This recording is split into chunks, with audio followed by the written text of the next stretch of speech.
Lang po ako dun sa Buhay Espesyal na pinifeature yung anak ni Vice President Melody Stockway ng Molino 7. So, ako po naantig ang kalooban dahil sa naalala ko po yung sarili ko sa anak niya.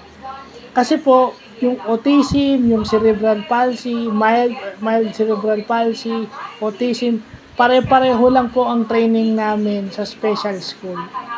So, no wonder naintindihan niyo po ako, Fresh Melody. Kaya, no wonder, parang si Fresh Melody lang ata nakakaintindi sa akin kung paano ako mag-isip.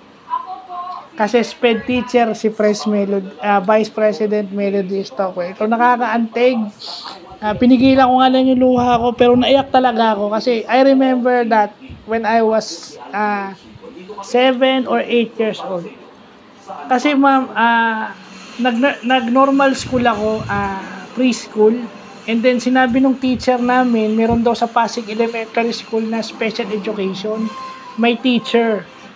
So, pinatest ako sa Philippine Mental Health Association para malaman kung pwede ako sa SPED school. Nag-SPED school ako 2 years.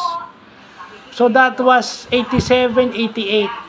So after 87, 88, doon na po ako nag-normal school. Grade 1 po ako, I was 9 years old. Grade 1, since grade 1 hanggang tuloy-tuloy na po yun. Tuloy-tuloy na po yun, normal schooling na po. So, kung naisip ko nga, siguro, swerte ako dahil ako nakapag-normal school. Pero yung treatment ni Miss Melody sa kanyang anak, yun, doon ako naiinggit.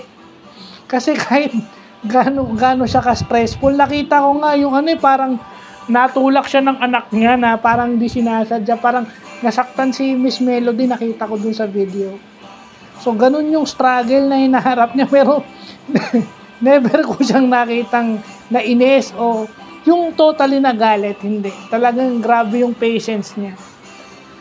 No? Talagang naiintindihan niya yung anak niya na hindi lahat nakaka-receive ng ganong treatment pagdating sa bahay. Siguro yung authority lang to instill discipline, pero nandun yan eh.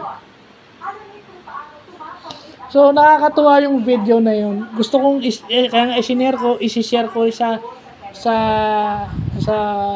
FB page ng Molino 2, rin yung na yun. But ito muna, magre-react muna ako. So to Vice President Melody Stockway, congratulations.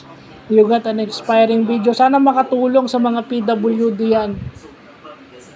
Sana makatulong sa mga PWD yan. So, yun lang po.